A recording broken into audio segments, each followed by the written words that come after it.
You're listening to The Jacob Valk Show. He's breaking down the latest and greatest in sports as only he can. Follow him on Twitter at RealJacobValk. Here he is, Jacob Valk. Hello,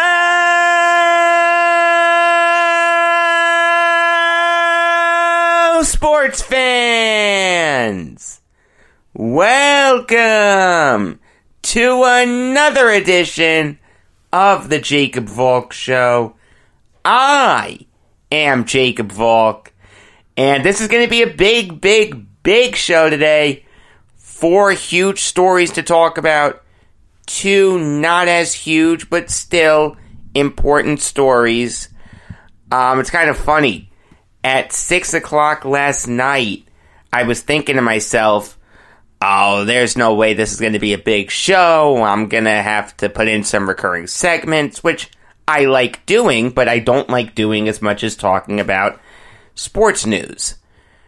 But then, one by one, you see that Alex Cora got canned, Josh Donaldson signed, and Luke Kuechly retired.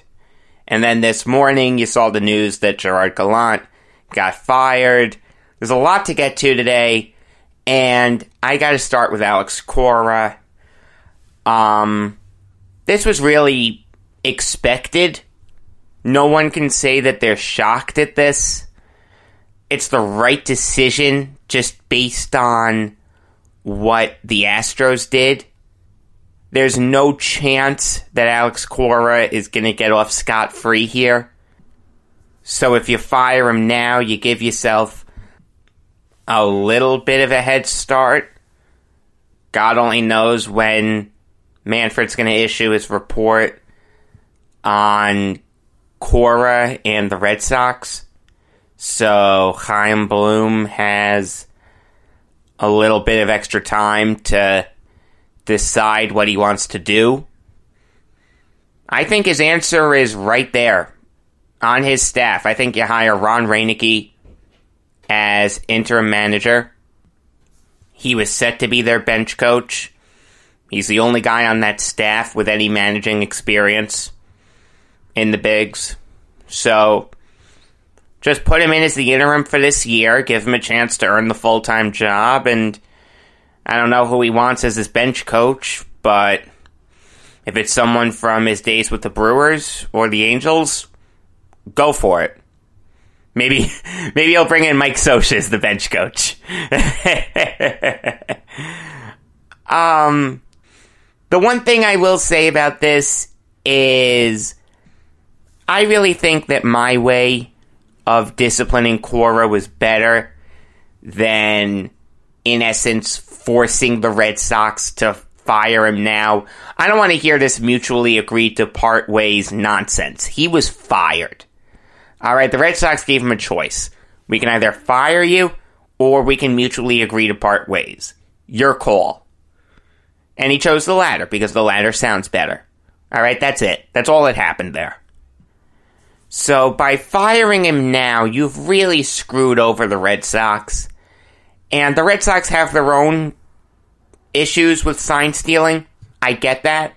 But that's not what this is about. This is about the Astros. And the Red Sox are really innocent bystanders here. The only thing that they did was hire their bench coach as manager, and in his first year there, they won a World Series. That's it. That's all they did here. I really liked my idea of saying to Cora and the Red Sox, you have the right to finish this year out as manager, but after that, that's it. You're done. You're going to be suspended for X amount of time. It's probably going to be longer than a year, maybe 2 years, may even be longer than that. But that way you're not screwing over the Red Sox for this year. Now, don't get me wrong. I'm a Yankees fan, so I have no problem screwing over the Red Sox. But as a baseball fan, I just would have preferred the punishment be done that way, because now you've really set back a team that all they did was hire the bench coach of the World Series winning team, and he led them to their own World Series. That's really all the Red Sox did here, and you're punishing them for that. There are a couple other angles that I want to attack with this story. The first one is Carlos Beltran. I've heard a lot of Mets fans being kind of nervous that Beltran may be punished and, what's going to happen with him. Look, I think it was really disingenuous of Rob Manfred to even include Beltran in the report. Beltran is only mentioned once, and this is what the report says. The report says, quote, approximately 2 months into the 2017 season, a group of players, including Carlos Beltran, discussed that the team, the Houston Astros, could improve on decoding opposing teams' signs and communicating the signs to the batter. All Beltran is a part of a group of players. Now, we have no idea who the other players there are. It could be Bregman, Altuve, Correa, Marisnick, Reddick, McCann, whoever. We have no idea. That's because Manfred only named one guy. It was really, really disingenuous of him to do that, because now you've put Mets fans on edge. They were already skeptical of the hire. Mets fans have never been crazy about Beltran. And now you're just giving him another reason to dislike him. But I really don't think you have anything to fear here, Mets fans. Beltran has escaped punishment from the league. The only way that he incurs any kind of punishment is maybe he's now just on a shorter leash because Van Wagenen may think that Beltran lied to him in his interview. Now, God only knows what was said in that interview. Maybe Beltran did say to Van Wagenen, yeah, this was my role in it, and the league just corroborated it. That's very possible. And I don't mind that he lied to the media. Managers and coaches lie to the media all the time. That's part of their job. You have to manage the media. I mean, what do you want Beltran to do? Come up there in his introductory press conference and say, yeah, this is what I did? No, that's not going to work.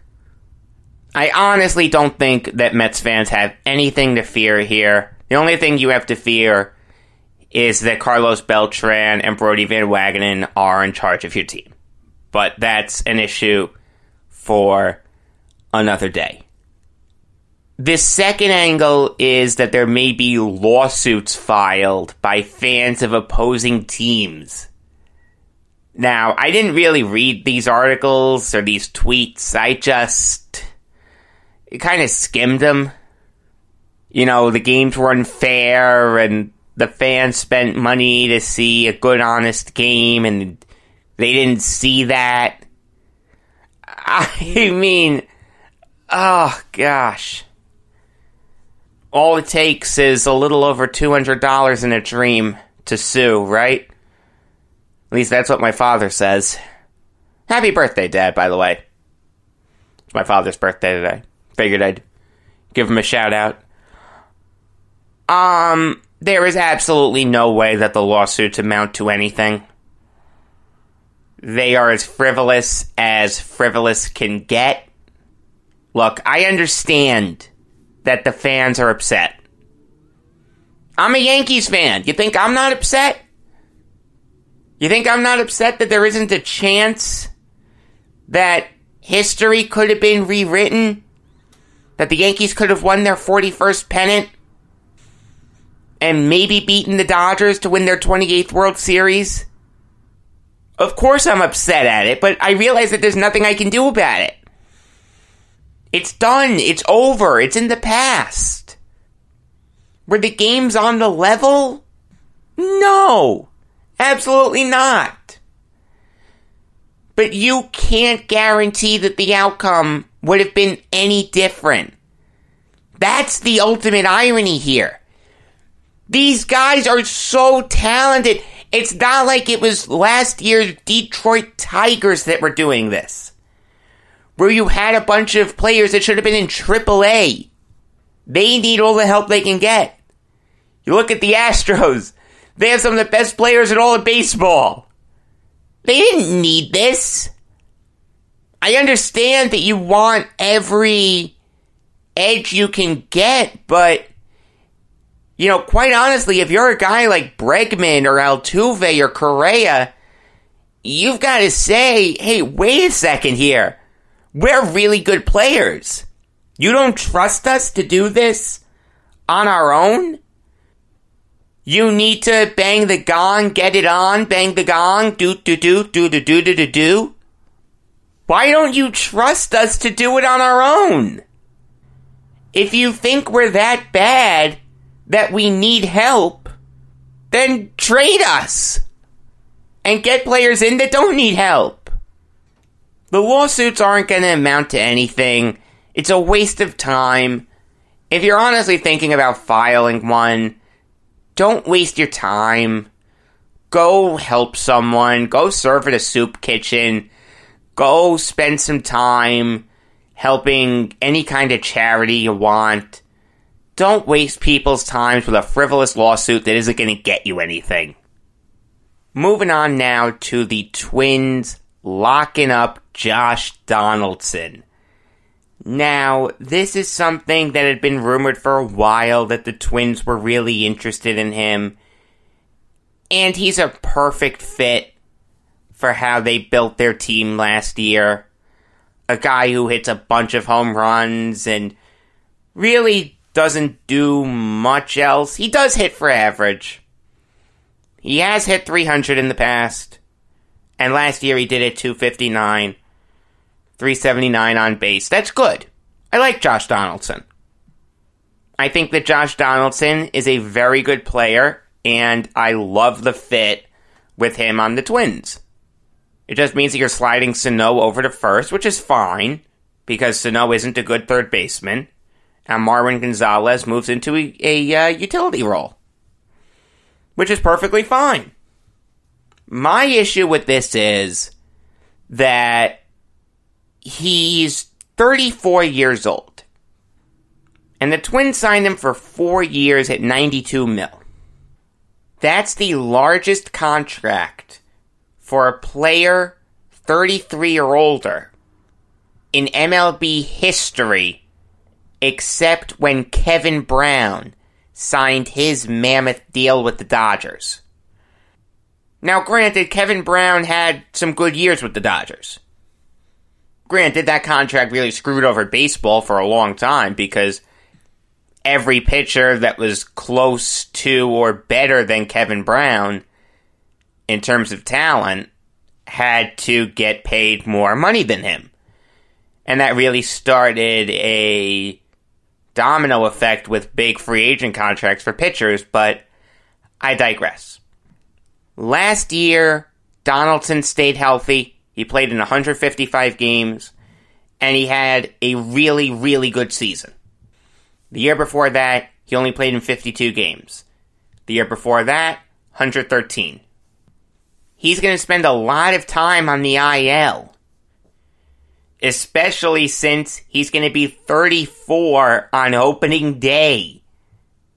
I don't hate this deal for the Twins. I know why they did it.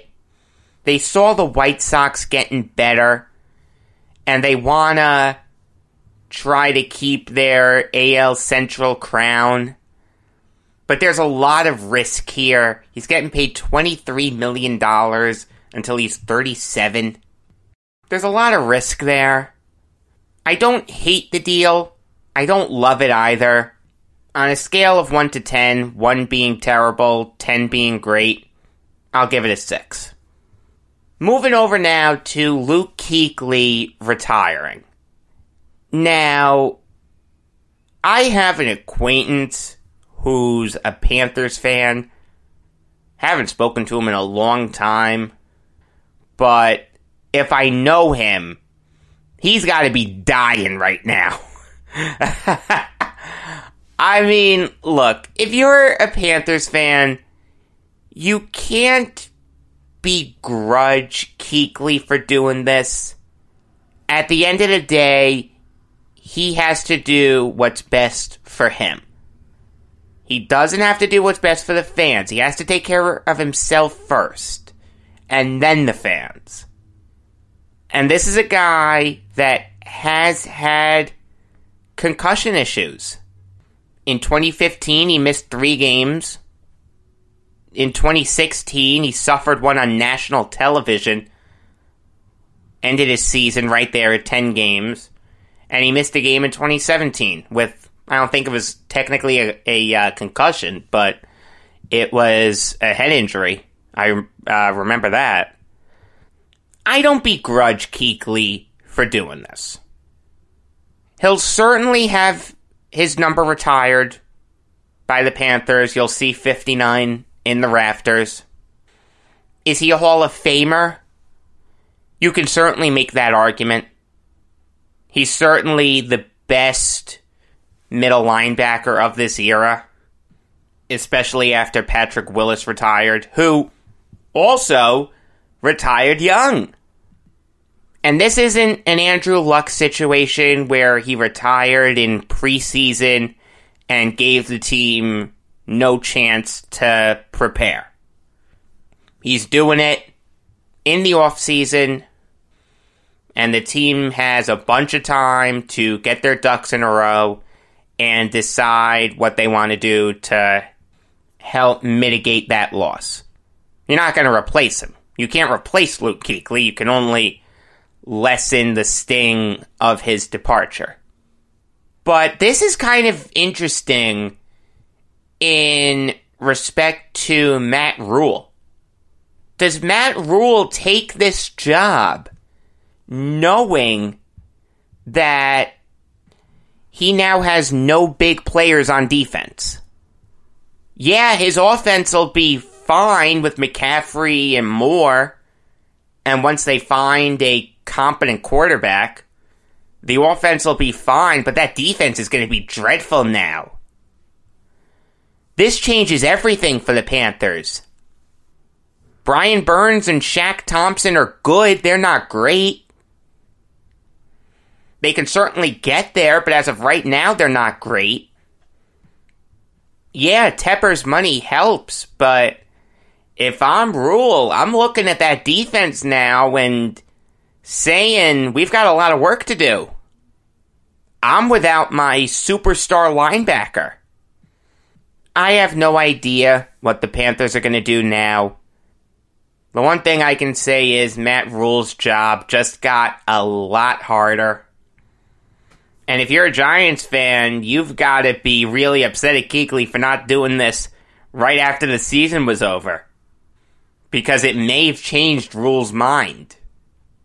Sure, the money helps, but at the end of the day, all the money in the world that you give to Rule won't bring your best defensive player back.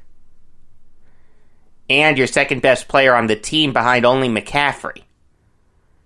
At the end of the day, game plans don't win football games.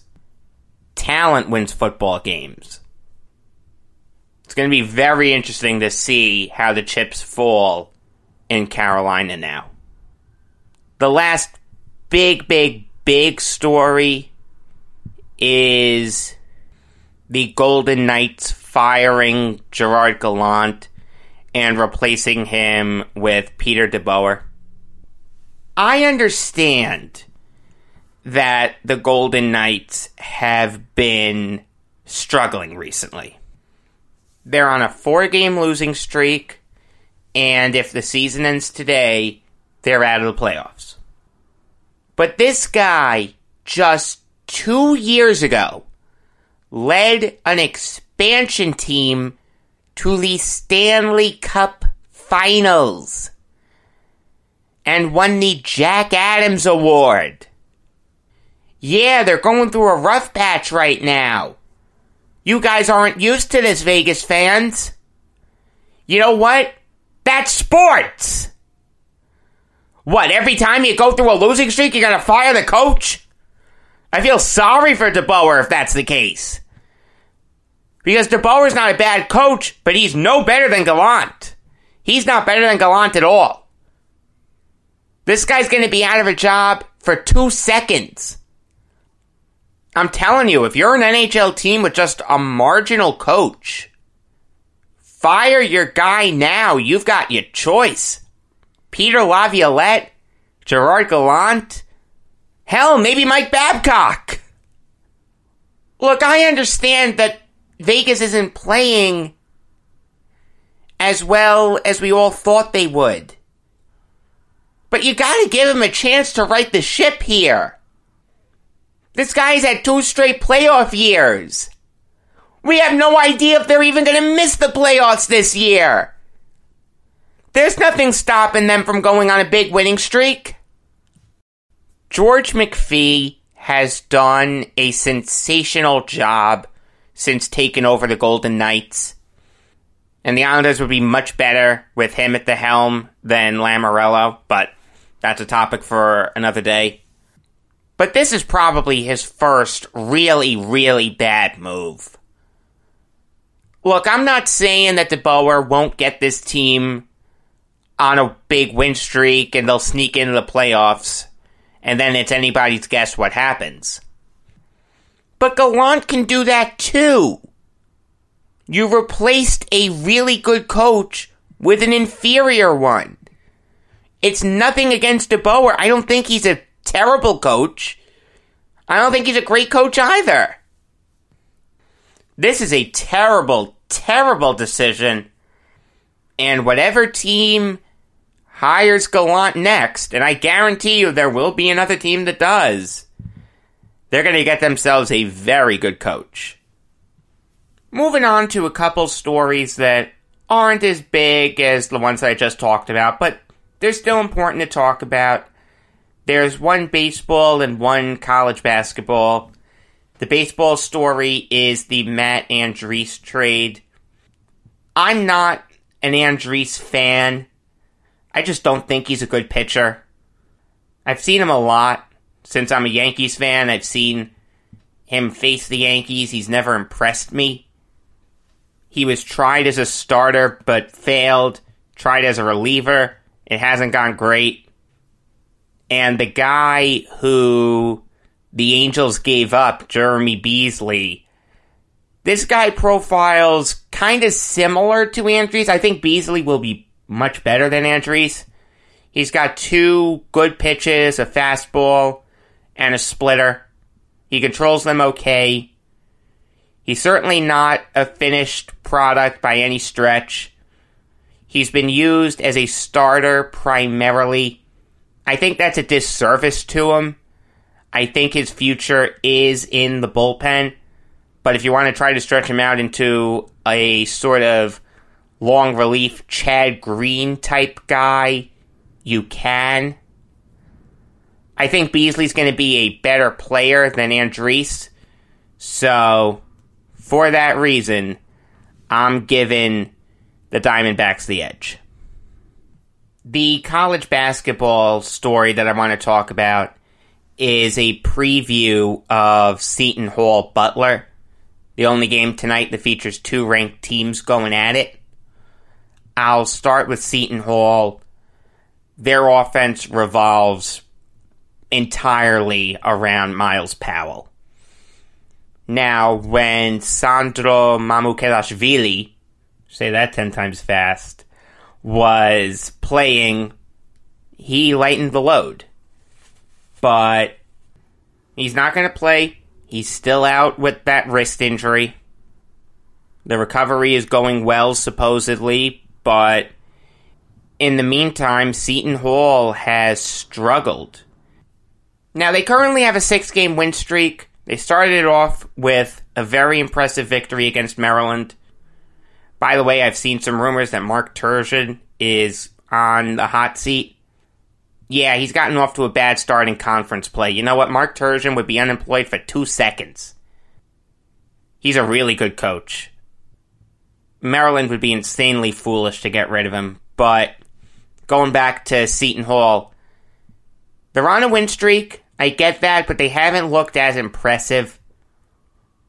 without Mamukelashvili. Kevin Willard has done a very, very good job with this team, not letting them falter. He's altered the game plan to get Powell more touches, Quincy McKnight more touches, and he's let Romaro Gill and Ike Obiagu feast in the interior. Those guys are two of the best interior defenders in the nation. Seton Hall is 12th in the nation in blocks with 97. And Seton Hall is going to feast on the interior in this game because Butler has no one that can match up with him. I mean, it's not even close. But where Butler gets the edge is that they have much more consistent scoring. Seton Hall is very Miles Powell based, and when he has an off night, Seton Hall has no chance. But Butler has two guys that are capable of taking over a game, and that's Kmar Baldwin and Sean McDermott. Baldwin is a really good interior scorer. He's gonna attack Gill and Obiagu consistently. And that is going to be a fun battle to watch. But where Butler's really going to take over this game is Sean McDermott. Sean McDermott is one of the best three-point shooters in the nation. He reminds me a lot of Joe Harris when I watch him play. He's shooting 43% from beyond the arc. He's going to have a very, very big role for an NBA team. And he's shooting 53.5% from the field. I really like watching him play. I like watching Baldwin play, too. I like this Butler team. LaVall Jordan has not been a great coach, but this is by far and away his best coaching job. It's at Butler. I think if Baldwin isn't able to get anything going against Gill and Obiagu, then they'll just get McDermott more involved. If McDermott struggles, then Butler's in trouble. But I don't see both of those guys having off nights. Baldwin's a guy who you can count on for about a dozen points or so tonight. And McDermott is going to hit, let's say, 5 threes tonight. I'll be bold. I'll get specific with my predictions. I think Butler wins tonight, and I think they win by about 10. Yeah, I like that. That's the most specific I've ever gotten with a college basketball prediction. And I like it. I really, really do. Tomorrow, I'm going to be breaking down that game along with any other sports news that there is to break down. Until then, I am Jacob Valk saying that there's no better drummer than Neil Peart!